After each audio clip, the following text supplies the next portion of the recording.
PSC ക്രൗണിന്റെ പുതിയൊരു വീഡിയോയിലേക്ക് ഏവർക്കും സ്വാഗതം. ഇന്നത്തെ ക്ലാസ്സിൽ അസിസ്റ്റന്റ് സെയിൽസ്മാന് വേണ്ടിയിട്ടുള്ള ഒരു ക്ലാസ് ആണ് ഇപ്പൊ നമ്മൾ എടുക്കാൻ പോകുന്നത്. കഴിഞ്ഞ കുറേ നാളുകളായി നമ്മൾ അസിസ്റ്റന്റ് സെയിൽസ്മാന് വേണ്ടിയിട്ട് കൃത്യമായിട്ടുള്ള സിലബസ് അടിസ്ഥാനത്തിലുള്ള ക്ലാസ്സുകൾ എടുത്തുകൊണ്ടിരിക്കുകയാണ്. 200 ഡേ ചലഞ്ച് ആണ് നമ്മളിവിടെ ചെയ്തുകൊണ്ടിരിക്കുന്നത്. അപ്പോൾ നിങ്ങൾ അസിസ്റ്റന്റ് സെയിൽസ്മാന് വേണ്ടി പഠിക്കുന്ന ഒരു ഉദ്യോഗാർത്ഥിയാണ്, തീർച്ചയായിട്ടും ക്ലാസ്സുകൾ ഫോളോ ചെയ്ത് പോവുക. ആദ്യമായിട്ടാണ് PSC ക്രൗൺ യൂട്യൂബ് ചാനൽ കാണുന്നതെങ്കിൽ ഒന്ന് സബ്സ്ക്രൈബ് ചെയ്ത് സപ്പോർട്ട് ചെയ്യാൻ മറക്കല്ല കേട്ടോ. ഒന്ന് സബ്സ്ക്രൈബ് ചെയ്തിട്ട് തുടർന്ന് വീഡിയോ കാണണേ. അതുപോലെ ലൈക്ക് അടിക്കുക, ഇഷ്ടപ്പെടുവാണെങ്കിൽ കമന്റ് ചെയ്ത് നമ്മളെ സപ്പോർട്ട് ചെയ്യുകയും വയ്ക്കുക. അസിസ്റ്റന്റ് സെയിൽസ്മാന് വേണ്ടി നമുക്ക് വാട്സ്ആപ്പ് ഗ്രൂപ്പുണ്ട്. ഗ്രൂപ്പിന്റെ ലിങ്ക് ഡിസ്ക്രിപ്ഷൻ ബോക്സിൽ കൊടുത്തിട്ടുണ്ട്. താല്പര്യമുള്ള എല്ലാ ഉദ്യോഗാർത്ഥികൾക്കും ജോയിൻ ചെയ്യാവുന്നതാണ്. അസിസ്റ്റന്റ് സെയിൽസ്മാന് വേണ്ടി നമ്മൾ സിലബസിനെ അടിസ്ഥാനപ്പെടുത്തി തയ്യാറാക്കിയിട്ടുള്ള 11 മെറ്റീരിയൽസ് SCRT പാഠപുസ്തകത്തിൽ, സോഷ്യൽ സയൻസിന്റെ SCRT പാഠപുസ്തകത്തിൽ ഉൾക്കൊള്ളിച്ചുകൊണ്ട് തയ്യാറാക്കിയിട്ടുള്ളത് പ്രീവിയസ് ഇയർ സെറ്റ്, അതുകൂടാതെ സയൻസ് മെയർ ടെസ്റ്റ്, പൊതുവിജ്ഞാനം, കേരള ഭരണവും ഭരണ സംവിധാനവും ഒക്കെ നമ്മൾ സിലബസ് ബേസ്ഡ് ആയിട്ട് ചോദ്യം ഉത്തരം എന്ന രീതിയിൽ ക്വസ്റ്റ്യൻ ബാങ്ക് സെറ്റ് ആയിട്ട് രൂപീകരിച്ചിട്ടുണ്ട്. അപ്പോൾ ആർക്കെങ്കിലും വേണമെങ്കിൽ സ്ക്രീനിൽ കാണുന്ന നമ്പറിൽ അസിസ്റ്റന്റ് സെയിൽസ്മാൻ എന്ന് പറഞ്ഞ് വാട്സ്ആപ്പ് മെസ്സേജ് ചെയ്താൽ മതി കേട്ടോ. അപ്പൊ ഈ ഒരു ഇതിനകത്ത് സിലബസ് അനുസരിച്ച് നമ്മളിപ്പോൾ എന്തൊക്കെ പഠിച്ചു? പൊതുവിജ്ഞാനം ഓൾറെഡി നമ്മൾ പഠിച്ചു കഴിഞ്ഞു. അതുകൂടാതെ തന്നെ കേരള ഭരണവും ഭരണ സംവിധാനവും നോക്കി, ജീവശാസ്ത്രവും പൊതുജന ആരോഗ്യവുമാണ് ഇപ്പോൾ പഠിച്ചുകൊണ്ടിരിക്കുന്നത്. പരിസ്ഥിതിയും പാരിസ്ഥിതിക പ്രശ്നങ്ങളും ഒരു ലെങ്തി ടോപ്പിക്കാണ്, ഒരുപാട് കാര്യങ്ങൾ പഠിക്കാനുണ്ടെന്ന് ഓൾറെഡി ഞാൻ പറഞ്ഞിട്ടുണ്ടായിരുന്നു. ഇനി പരിസ്ഥിതിയും പാരിസ്ഥിതിക പ്രശ്നങ്ങളുടെ അവസാനത്തെ ടോപ്പിക്കാണ് കേട്ടോ. ഈ ഒരു ടോപ്പിക്കോട് പരിസ്ഥിതിയും പാരിസ്ഥിതിക പ്രശ്നങ്ങൾ എന്ന് പറയുന്ന ടോപ്പിക്ക് കംപ്ലീറ്റ് ആകുന്നതാണ്. അപ്പൊ ഈ ഒരു ക്ലാസ്സോട് കൂടി കഴിഞ്ഞ് നമ്മുടെ ജീവശാസ്ത്രവും പൊതുജന ആരോഗ്യം തീർന്നു. അടുത്ത ക്ലാസ് മുതൽ നമ്മൾ ഭൗതിക ശാസ്ത്രം എന്ന് പറയുന്ന ടോപ്പിക് ആയിരിക്കും നോക്കാൻ പോകുന്നത്. അപ്പൊ നമുക്ക് പരിസ്ഥിതിയും പാരിസ്ഥിതിക പ്രശ്നങ്ങളിലെ അവസാന വീഡിയോയിലേക്ക് കടക്കാം. അപ്പൊ നമുക്ക് നോക്കിയാലോ. Centre for science and environment New Delhi ആസ്ഥാനമായുള്ള ഒരു പൊതുമേഖല ഗവേഷണ സ്ഥാപനമാണ് CSE. CSEയുടെ ഫുൾ ഫോം എന്താ? Centre for science and environment എന്നാണ് കേട്ടോ. നിലവിൽ വന്നത് 1980 അപ്പോ നിലവിലെ ഡയറക്ടർ ജനറൽ ആരാണ്? സുനിത നരയനാണ് CSEയുടെ നിലവിലെ ഡയറക്ടർ ജനറൽ. ചിപ്കോ പ്രസ്ഥാനത്തിന്റെ സ്ഥാപകൻ സുന്ദർലാൽ ബഹുഗുണയാണ്. ചിപ്കോ പ്രസ്ഥാനത്തിന്റെ സ്ഥാപകൻ ആരാണ്? സുന്ദർലാൽ ബഹുഗുണയാണ്. പാരിസ്ഥിതിക വിഷയങ്ങളിൽ നിരവധി പൊതു താല്പര്യ ഹർജികൾ തീർപ്പാക്കുന്നതിനായി ഹരിത ന്യായാധിപൻ എന്നറിയപ്പെടുന്ന വ്യക്തിയാണ് ആര്? കുൽദീപ് സിംഗ്. കുൽദീപ് സിംഗ് എന്നറിയപ്പെടുന്നു, ഹരിത ന്യായാധിപൻ എന്ന പേരിൽ അറിയപ്പെടുന്നു. അപ്പൊ CSEയുടെ ഫുൾ ഫോം എന്താ? Centre for science and environment. ആസ്ഥാനം ന്യൂഡൽഹിയാണ്. ഇതൊരു പൊതു ഗവേഷണ സ്ഥാപനമാണ്. നിലവിൽ വന്ന 1980 അതുപോലെ തന്നെ നിലവിലെ ഡയറക്ടർ സുനിത നരയനാണ്. ചിപ്കോ പ്രസ്ഥാനത്തിന്റെ സ്ഥാപകൻ സുന്ദർലാൽ ബഹുഗുണയാണ്. കന്നഡ ഭാഷയിൽ അപ്പിക്കോ എന്ന പദത്തിന് അർത്ഥം ആലിംഗനം ചെയ്യുക എന്നതാണ്. വനങ്ങളുടെ സംരക്ഷണവുമായി ബന്ധപ്പെട്ട് 1983 കർണാടകത്തിൽ ആരംഭിച്ച പ്രസ്ഥാനമാണ് ഏത്? അപ്പിക്കോ പ്രസ്ഥാനം. എവിടെ ആരംഭിച്ചത്? കർണാടകത്തിൽ. വനങ്ങളുടെ സംരക്ഷണം ബന്ധപ്പെട്ട് 1983 കർണാടകത്തിൽ ആരംഭിച്ച പ്രസ്ഥാനമാണ് അപ്പിക്കോ പ്രസ്ഥാനം. സുന്ദർലാൽ ബഹുവിന്റെ പിന്തുണയോടെ അപ്പിക്കോ പ്രസ്ഥാനം രൂപീകരിച്ചത് ആരാണ്?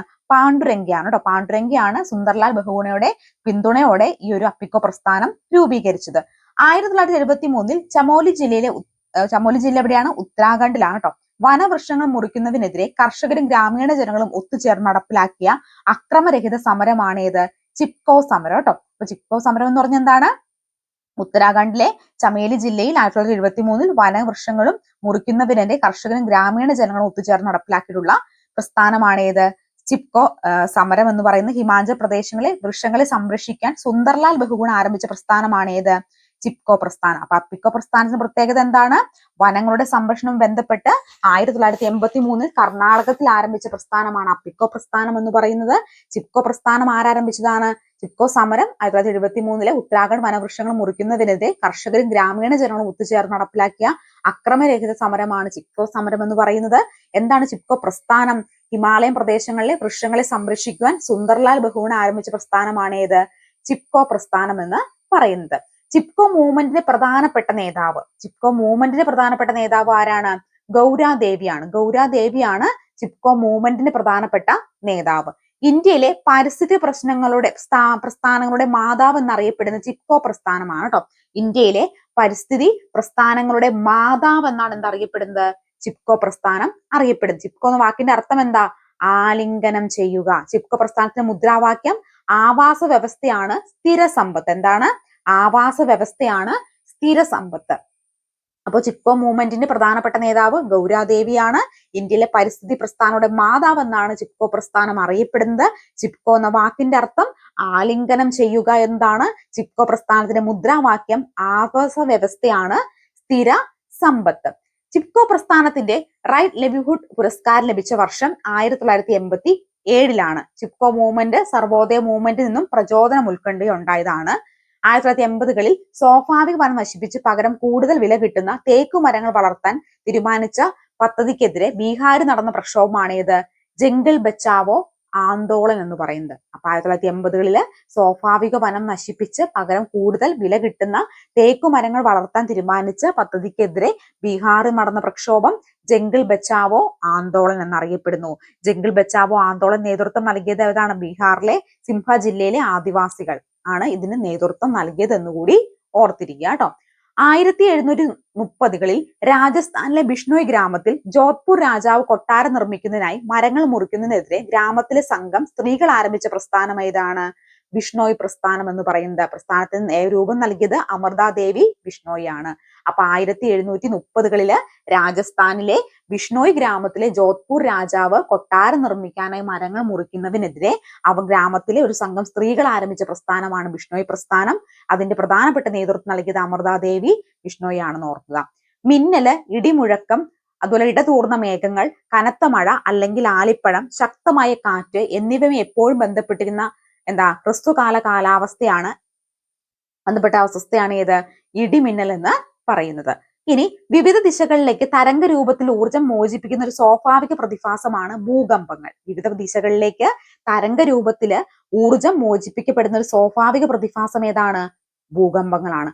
വളരെ പെട്ടെന്ന് സംഭവിക്കുന്നതും ജീവനും സ്വത്തിനും ചുറ്റുപാടിനും സാരമായ നാശം വിതയ്ക്കുന്നതുമായ പ്രകൃതി പ്രതിഭാസങ്ങളെയാണ് എന്ത് വിളിക്കുന്നത്? പ്രകൃതി ദുരന്തങ്ങൾ എന്ന് വിളിക്കുന്നത്. പ്രകൃതി ദുരന്തം എന്ന് പറഞ്ഞാൽ എന്താ? വളരെ പെട്ടെന്ന് സംഭവിക്കുന്നതും ജീവനും സ്വത്തിനും ചുറ്റുപാടിനും സാരമായി നാശം സംഭവിക്കുന്നതുമായിട്ടുള്ള പ്രതിഭാസങ്ങളെയാണ് പ്രകൃതി ദുരന്തങ്ങൾ എന്ന് വിളിക്കുന്നത്. ഏതൊക്കെയാണ് പ്രകൃതി ദുരന്തങ്ങള്? ചുഴലിക്കാറ്റ്, ഭൂകമ്പം, ഉരുൾപൊട്ടൽ, ആലിപ്പഴ അപ്പൊ ഏതൊക്കെയാണ് പ്രധാനപ്പെട്ട പ്രകൃതി ദുരന്തങ്ങൾ എന്ന് പറയുന്നത്? ചുഴലിക്കാറ്റ്, ഭൂകമ്പം, ഉരുൾപൊട്ടൽ, ആലിപ്പഴ വർഷം, വരൾച്ച, ഇടിമിന്നൽ, സുനാമി, വെള്ളപ്പൊക്കം, ഹിമപാതം, അതുപോലെ തന്നെ ഹിമഘാതം തുടങ്ങിയവയൊക്കെ പ്രധാനപ്പെട്ട പ്രകൃതി ദുരന്തങ്ങൾ പട്ടികയിൽ വരുന്നവയാണ്. മഴക്കാലത്ത് നദികൾക്ക് ഉൾക്കൊള്ളാനാവാത്തത്ര ജലം ഒഴുകിയെത്തുമ്പോൾ അവ കരകവിഞ്ഞൊഴുകുന്ന പ്രതിഭാസത്തെയാണ് നമ്മൾ എന്തെന്ന് വിളിക്കുന്നത്? വെള്ളപ്പൊക്കം എന്ന് വിളിക്കുന്നത്. നദികളിൽ മാലിന്യം നിക്ഷേപിക്കുന്നതിനാൽ നദികളുടെ ആഴം കുറയുകയും വെള്ളപ്പൊക്കം ഉണ്ടാവുകയും ചെയ്യുന്നു. വനനശീകരണം, അശാസ്ത്രീയമായ കൃഷിരീതികൾ, സ്വാഭാവിക നീരൊഴുക്കിൽ ഉണ്ടാകും തടസ്സങ്ങൾ, നദീതീരങ്ങളിലെ പ്രളയ സമതലങ്ങളെയും കയ്യേറി പാർപ്പിടങ്ങളെയും മറ്റ് നിർമ്മാണ പ്രവർത്തനങ്ങളെയും നടത്തുന്നതെല്ലാം വെള്ളപ്പൊക്കത്തിന് തീവ്രത വ്യാപരിക്കുന്നതിന് കാരണമായി തീരുന്നു. വനനശീകരണം കാരണമാണ്, അശാസ്ത്രീയമായുള്ള കൃഷി രീതികള്, സ്വാഭാവികമായ നീരൊഴുക്കിൽ ഉണ്ടാകുന്ന തടസ്സങ്ങള്, നദീതീരങ്ങളിലെ പ്രളയ സമതലം കയ്യേറി പാർപ്പിടങ്ങളൊക്കെ ഉണ്ടാക്കുന്ന എന്തിലേക്ക് നയിക്കപ്പെടുന്നു? വെള്ളപ്പൊക്കത്തിലേക്ക് നയിക്കപ്പെടുന്നു. കാലാവസ്ഥ വ്യതിയാനത്തിന്റെ ഫലമായി ഉണ്ടാകുന്ന അതിശക്തമായ മഴ വെള്ളപ്പൊക്കത്തിന് തീവ്രത വർദ്ധിപ്പിക്കുന്നു. ഇളകിയ പാറയുടെയും മറ്റും അടിയിൽ മണ്ണ് വെള്ളത്തിന്റെ തള്ളൽ മൂലം താഴേക്ക് നീങ്ങാൻ ഇടയാക്കുകയും ഭൂഗുരുത്വം മൂലം ആ ഭാഗം ഒന്നോയോ ഭാഗികമായോ വൻ ശബ്ദത്തോടെ ഇടിഞ്ഞു വീഴുന്നതിന് കാരണമാകുന്ന പ്രതിഭാസമാണ് ഏത്? ഉരുൾപൊട്ടൽ എന്ന് പറയുന്നത്. ഉരുൾപൊട്ടൽ എന്നൊക്കെ പറഞ്ഞിട്ടുണ്ടെങ്കിൽ എന്താ? ഇപ്പൊ ഒരു കേരളത്തിലെ പ്രകൃതി ദുരന്തം അല്ലെ, മിക്ക കൊല്ലങ്ങളിൽ ഉണ്ടാകുന്ന വന്നൊരു പ്രകൃതി ദുരന്തമായിട്ട് വേണം നമുക്ക് ഉരുൾപൊട്ടലിനെ കേരളത്തിൽ പറയാനായിട്ട് പറ്റും. കടലിലെ ജലനിരപ്പ് വൻതോതിൽ സ്ഥാനചലനം സംഭവിക്കുമ്പോൾ ഉടലെടുക്കുന്ന ഭീകരാത്മായ തിരകളെ വിളിക്കുന്നതാണ് ഏത്? സുനാമി എന്ന് പറയുന്നത്. ജലസ്രോതസ്സുകൾ മലിനമുക്തമാക്കാനും സംരക്ഷിക്കാൻ ലക്ഷ്യമിട്ട് ആരംഭിച്ച ക്യാമ്പയിനാണ് തെളിനീരൊഴുകും നവകേരളം. അപ്പൊ തെളിനീരൊഴുകും നവകേരളം ക്യാമ്പയിന്റെ പ്രത്യേകത എന്താ? ജലസ്രോതസ്സുകൾ മലിനമുക്തമാക്കാനും സംരക്ഷിക്കാൻ ലക്ഷ്യമിട്ട് ആരംഭിച്ചിട്ടുള്ള ക്യാമ്പയിനാണ് ഏത്? തെളിനീരൊഴുകും നവകേരളം. ഇനി മറ്റു പദ്ധതികൾ നമുക്ക് നോക്കാം. നിലവിലുള്ള പരമ്പരാഗത ജലസ്രോതസ്സുകൾ പുനരുജ്ജീവിപ്പിച്ചും സംരക്ഷിച്ചും പ്രാദേശിക ജലാശയങ്ങൾ നിറവേറ്റുന്ന പദ്ധതിയാണ് ജലവാഹിനി എന്ന് പറയുന്നത്. ഗ്രാമപ്രദേശത്തെ തോടുകളിൽ നിന്ന് മാലിന്യം നീക്കം ചെയ്യുന്നതിനായി തിരുവനന്തപുരം ജില്ലാ ഭരണകൂടം രൂപം നൽകിയ പദ്ധതിയാണ് ഏത്? ഓപ്പറേഷൻ ജലധാര. എറണാകുളം ജില്ലയിലെ പ്രധാന ജലാശയങ്ങളിലേക്ക് നീരൊഴുക്ക് സുഗമമാക്കുന്നതിനും ചെളിയും എക്കലും നീക്കം ചെയ്യുന്ന പദ്ധതി ഓപ്പറേഷൻ വാഹിനി. ജലവിതരണത്തിന്റെ സ്രോതസ്സുകൾ ജലലഭ്യത ഉറപ്പുവരുത്തണമെന്ന ലക്ഷ്യത്തോടെ ജല അതോറിറ്റി നടപ്പിലാക്കുന്ന പദ്ധതി നീരുറപ്പ്. ജലവാഹിനി എന്താ? നിലവിലുള്ള പരമ്പരാഗത ജലസ്രോതസ്സുകൾ പുനരുജ്ജീവിപ്പിച്ചും സംരക്ഷിപ്പിച്ചും പ്രാദേശിക ജലാശയങ്ങൾ നിറവേറ്റുന്ന പദ്ധതി ജലവാഹിനി. നഗരപ്രദേശത്തെ തോടുകളിൽ നിന്നും മാലിന്യം നീക്കം ചെയ്യുന്നതിനായി തിരുവനന്തപുരത്തെ ജില്ലാ ഭരണകൂടം രൂപം നൽകിയ പദ്ധതി ഓപ്പറേഷൻ ജലധാര. എറണാകുളം ജില്ലയിലെ പ്രധാന ജലാശയങ്ങളിൽ നീരൊഴുക്ക് സുഗമമാക്കുന്നതിന് ചെളിയും എക്കലും നീക്കം ചെയ്യുന്ന പദ്ധതി ഓപ്പറേഷൻ വാഹിനി. ജലവിതരണത്തിന്റെ സ്രോതസ്സുകളിൽ ജലലഭ്യത ഉറപ്പുവരുത്തുകയാണ് ലക്ഷ്യത്തോടെ ജല അതോറിറ്റി നടപ്പിലാക്കുന്ന പദ്ധതി ഏതാണ്? നീരുറവ എന്നിവയാണ്. അതുപോലെ തന്നെ ലൈക്കുകളും മോസും വായു മലിനീകരണം സൂചിപ്പിക്കാൻ സഹായിക്കുന്നു. സൾഫർ ഡൈ ഓക്സൈഡിന്റെ മൂലമുള്ള വായു മലിനീകരണം സംഭവിച്ചെടുത്ത് ലൈക്കൺ, മോസ് തുടങ്ങിയ സസ്യങ്ങൾ വളരില്ല. ഓട്ടോമൊബൈൽ മലിനീകരണവുമായി നൈട്രജൻ ഓക്സൈഡുകൾ ദോഷകരമല്ലാത്ത നൈട്രജൻ ആക്കി മാറ്റി മലിനീകരണം തടയാൻ അവയിൽ കാറ്റലിക് കൺവേർട്ടുകൾ ഘടിപ്പിക്കുന്നതാണ്. വിഷവാതകങ്ങൾ പുറന്തള്ളുന്നതിന്റെ അളവ് കുറയ്ക്കുന്നതിനായി വാഹനങ്ങളിൽ ഘടിപ്പിച്ചിരിക്കുന്ന കാറ്റലിറ്റിക് കൺവേർട്ടറിന്റെ ഉൾപ്രേരകങ്ങളെ ഉപയോഗിക്കുന്ന ലോഹമാണ് പ്ലാറ്റിനിയം, പലോഡിയം, റോഡിയം എന്നൊക്കെ പറയുന്നത്. പ്ലാറ്റിനം, പലോഡിയം, റോഡിയത്തിന് പ്രത്യേക വിഷവാതകങ്ങൾ പുറന്തള്ളുന്നതിന്റെ അളവ് കുറയ്ക്കുന്നതിനായി വാഹനങ്ങളിൽ ഘടിപ്പിക്കുന്ന കാറ്റലിറ്റ് കൺവേർട്ടറിൽ ഉൾപ്രേരകങ്ങളായിട്ട് ഉപയോഗിക്കുന്ന ലോഹങ്ങളാണ് ഏത്? പ്ലാറ്റിനം, പലോഡിയം, റോഡിയം എന്നൊക്കെ പറയുന്നത്. മനുഷ്യ സമൂഹത്തിലും ചുറ്റുമുള്ള ആവാസ വ്യവസ്ഥയ്ക്കും ഹാനികരമാകുന്ന രീതിയിൽ അന്തരീക്ഷ വായു വിഷലിപ്തമാകുന്ന അവസ്ഥയാണ് ഏത്? വായു മലിനീകരണം എന്ന് വിളിക്കുന്നത്. വായു മലിനീകരണ പ്രധാന കാരണങ്ങൾ എന്തൊക്കെയാ? രണ്ട് പ്രധാനപ്പെട്ട കാരണങ്ങളാണ് വായു മലിനീകരണത്തിനുള്ളത്. ഒന്ന് മനുഷ്യനിർമ്മിത പ്രവർത്തനങ്ങളും മറ്റൊന്ന് പ്രകൃതി പ്രതിഭാസങ്ങളും. അതിൽ ഫോസിൽ ഇന്ധനങ്ങൾ കത്തിക്കുമ്പോൾ പുറത്തു വരുന്ന സൾഫർ ഡൈ ഓക്സൈഡ്, നൈട്രസ് ഓക്സൈഡും തുടങ്ങിയ അമ്ലവാതകങ്ങളിൽ നിന്നുള്ള അന്തരീക്ഷ മലിനീകരണമാണ് ആസിഡ് മഴയ്ക്ക് കാരണമാകുന്നത്. അപ്പോൾ വായു മലിനീകരണത്തിന് രണ്ട് കാരണങ്ങളാണുള്ളത്: മനുഷ്യനിർമ്മിത പ്രവർത്തനങ്ങളും പ്രകൃതി പ്രതിഭാസങ്ങളും. ഇനി താജ്മഹൽ സ്ഥിതി ചെയ്യുന്ന ആഗ്ര നഗരത്തിന്റെ ചുറ്റും ധാരാളം വ്യവസായശാലകളും വൈദ്യുത നിലയങ്ങളും ഉള്ളതിനാൽ വായുവിൽ ഉയർന്ന അളവിൽ സൾഫർ നൈട്രജൻ ഓക്സൈഡുകൾ അടങ്ങിയിരിക്കുന്നു. തലഫലമായി ഉണ്ടാകുന്ന അമ്ലമഴ താജ്മഹലിലെ മാർബിളിലും പ്രവർത്തിച്ച് അതിനെ നശിപ്പിക്കുന്നു. പ്രകൃതിയിലെ ജലാശയങ്ങളിലും ജലസ്രോതസ്സുകളിലും മലിനീകരണം വലിച്ചെറിയുകയും വിഷാംശമുള്ള രാസപദാർത്ഥങ്ങൾ, മലിനജലം എന്നിവ പുറന്തള്ളുകയും ചെയ്യുന്നത് മൂലം ഉണ്ടാകുന്ന മലിനീകരണമാണ് ജലമലിനീകരണം എന്ന് വിളിക്കുന്നത്.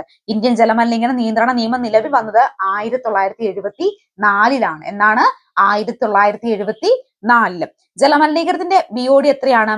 5 ppm മുകളിലാണെങ്കിൽ ജലമലിനീകരണത്തിന്റെ ഇതായിട്ട് വരും. മനുഷ്യന്റെയും മറ്റു ജന്തുജീവികളുടെയും സ്വര്യമ ജീവിതത്തെ ബാധിക്കുന്ന അസഹനീയ ശബ്ദത്തെയാണ് ശബ്ദ മലിനീകരണം എന്ന് പറയുന്നത്. ഉദാഹരണം പറയുന്ന അമിതമായിട്ടുള്ള ഉച്ചഭാഷിണി, യന്ത്രസാമഗ്രികളുടെ ശബ്ദം, വിമാനം, തീവണ്ടി എന്നിവയുടെയൊക്കെ ശബ്ദം, ഉത്സവങ്ങളിലെ വെടിക്കെട്ട് തുടങ്ങിയവയൊക്കെ എന്താണ്? ശബ്ദ മലിനീകരണമായിട്ട് നമുക്ക് പറയാനായിട്ട് സാധിക്കും അല്ലെ.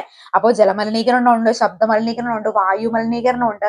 പല രീതിയിലുള്ള മലിനീകരണങ്ങൾ നമ്മുടെ ചുറ്റും നമുക്ക് ഇന്നത്തെ സമൂഹത്തിൽ അല്ലെങ്കിൽ ഇന്നത്തെ ചുറ്റുപാടിലെ പരിസ്ഥിതിക്ക് ഹാനികരമായിട്ടുള്ള മലിനീകരണങ്ങൾ നമുക്ക് കാണാനായിട്ട് സാധിക്കും. ഖര മാലിന്യങ്ങൾ പ്രധാനമായി 3ആയി തരംതിരിക്കാം: ജീർണിക്കുന്നവ, പുനരുപയോഗിക്കാൻ പറ്റുന്നവ, ജീർണിക്കാത്തവ. സസ്യങ്ങളിൽ നിന്ന് നിർമ്മിക്കുന്ന ജൈവഘടനത്തിന് വിധേയമാകുന്ന പ്ലാസ്റ്റിക്കുകളാണ് ഗ്രീൻ പ്ലാസ്റ്റിക്കുകൾ എന്ന് വിളിക്കുന്നത്. ജപ്പാനിൽ ശാസ്ത്രീയമായിട്ടുള്ള മുളയിലെ ഗ്രീൻ പ്ലാസ്റ്റിക് ആയിട്ട് കണക്കാക്കുന്നു. പ്ലാസ്റ്റിക് മാലിന്യത്തെ പുനഃചംക്രമണം ചെയ്തുണ്ടാക്കുന്ന വസ്തുവാണ് ഏത്?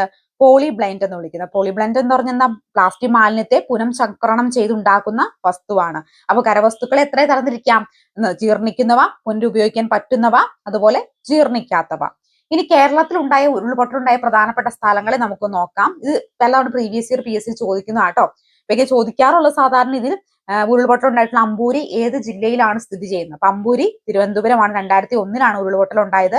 വെള്ളയാനി ഇടുക്കി 2001, പുല്ലാരംപാറ കോഴിക്കോട് 2012, ചീയപ്പാറ ഇടുക്കി 2013, കവളപ്പാറ മലപ്പുറത്താണ് സ്ഥിതി ചെയ്യുന്നത് 2019, പുത്തുമല വയനാട് 2019, പെട്ടിമുടി ഇടുക്കി 2020. ഇനി ഇതുമായി ബന്ധപ്പെട്ടുള്ള കുറച്ച് പ്രീവിയസ് ഇയർ ക്വസ്റ്റ്യൻ പേപ്പർ കൂടി നമുക്കൊന്ന് വർക്ക്ഔട്ട് ചെയ്യാം. വനങ്ങളുടെ സംരക്ഷണവുമായി ബന്ധപ്പെട്ട് 1983 കർണാടകത്തിൽ ആരംഭിച്ച പ്രസ്ഥാനം ഏതാ? നമ്മൾ പഠിച്ചിരുന്ന അല്ലെ, അപ്പിക്കോ പ്രസ്ഥാനം. താഴെ പറയുന്ന ഏതുമായിട്ടാണ് ബിഷ്ണോയ് വിഭാഗക്കാർ ബന്ധപ്പെട്ടിരിക്കുന്നത്? ഏതുമായിട്ടാണ്? വനസംരക്ഷണം അല്ലെ. അടുത്തത് 2015 കേരള സർക്കാർ സവിശേഷ ദുരന്തമായി പ്രഖ്യാപിച്ച പ്രകൃതി ദുരന്തം ഏതാണ്? അതേതാണ്? ഇടി മിന്നലാണ് കേട്ടോ. എന്നാൽ 2015 പ്രകൃതി ദുരന്തങ്ങളുടെ നിവാരണത്തിനും ലഘൂകരണത്തിനുമായി സംസ്ഥാനത്ത് പ്രവർത്തിക്കുന്ന സംവിധാനം താഴെ പറയുന്നവയിൽ ഏതാണ്? ഏതൊക്കെയാ സംസ്ഥാനത്ത് പ്രവർത്തിക്കുന്നത്? കേരള റവന്യൂ ദുരന്ത നിവാരണ വകുപ്പ്, സംസ്ഥാന ദുരന്ത നിവാരണ അതോറിറ്റി, ദുരന്ത സാധ്യത അപഗ്രഥന സെല്ലൊക്കെ പ്രവർത്തിക്കുന്നതാണ് കേട്ടോ. കനത്ത മഴ തുടർന്ന് പെട്ടെന്ന് ജലനിരപ്പ് ഉയർന്ന പ്രതിഭാസമാണ് ഏത്? നമ്മൾ പറഞ്ഞിരുന്നു, മലവെള്ള പാച്ചിൽ. 2019 ഓഗസ്റ്റ് മാസം മലപ്പുറം ജില്ലയിലെ കവളപ്പാറയിൽ ഉണ്ടായ പ്രകൃതി ദുരന്തം ഏതാണ്? ഉരുൾപൊട്ടലാണ് കേട്ടോ. 2012 ഉരുൾപൊട്ടലുണ്ടായ പുല്ലാരംപാറ ഏത് ജില്ലയിലാണ്? കോഴിക്കോട് ജില്ലയിലാണ്.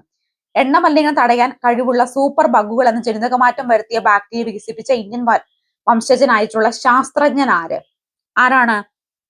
ആനന്ദ് മോഹൻ ചക്രവർത്തി. വനനശീകരണത്തിന് കാരണമാകാത്തത് ഏതാണ്? സസ്യ പരിപാലനം, വ്യവസായ വളർച്ചയും അതുപോലെ ഇന്ധനത്തിന് വർദ്ധിച്ച ആവശ്യകത, റോഡുകളുടെ നിർമ്മാണം ഒക്കെ എന്താ വനനശീകരണത്തിലേക്ക് എത്തിക്കും. പക്ഷെ സസ്യപരിപാലനം എന്താ വനനശീകരണം തടയും. അപ്പൊ നമ്മൾ ഇന്നത്തെ ക്ലാസ്സിൽ ഈ പരിസ്ഥിതി പാരിസ്ഥിതിക പ്രശ്നങ്ങളും എന്ന് പറയുന്ന ടോപ്പിക്കിന്റെ അവസാന ഭാഗം വരെ നമ്മൾ പഠിച്ചെത്തിയിരിക്കുകയാണല്ലേ. ഇതോടുകൂടി ഈ ഒരു ടോപ്പിക്ക് അവസാനിച്ചു. ഇനി അടുത്ത ക്ലാസ് മുതൽ നമ്മൾ ഫിസിക്സ് ആയിരിക്കും നോക്കാൻ പോകുന്നത് കേട്ടോ. മറക്കണ്ട. ആദ്യമായിട്ട് ചാനൽ കാണുന്ന കൂട്ടുകാരുണ്ടെങ്കിൽ ഒന്ന് സബ്സ്ക്രൈബ് ചെയ്ത് സപ്പോർട്ട് ചെയ്യുക. അതുപോലെ തന്നെ നമ്മുടെ ഗ്രൂപ്പിൽ ജോയിൻ ചെയ്യുക. കൃത്യമായിട്ട് ക്ലാസ്സുകൾ ഫോളോ ചെയ്യുക. നിങ്ങൾ ഇത് പഠിക്കുന്ന നിങ്ങളുടെ കൂട്ടുകാരിലേക്ക് വീഡിയോ ഒന്ന് ഷെയർ ചെയ്ത് കൊടുത്ത് സപ്പോർട്ട് ചെയ്യുക കേട്ടോ. അതുപോലെ തന്നെ മറക്കണ്ട, നിങ്ങൾക്ക് ആർക്കെങ്കിലും അസിസ്റ്റന്റ് സെയിൽസ്മാന്റെ ക്വസ്റ്റ്യൻ ബാങ്ക് സെറ്റ് വേണമെങ്കിൽ സ്ക്രീൻ കാണുന്ന നമ്പറിൽ അസിസ്റ്റന്റ് സെയിൽസ്മാൻ എന്ന് പറഞ്ഞ് വാട്സ്ആപ്പ് മെസ്സേജ് ചെയ്താൽ മതി കേട്ടോ. അടുത്തൊരു വീഡിയോയിൽ കാണാം. Thank you so much.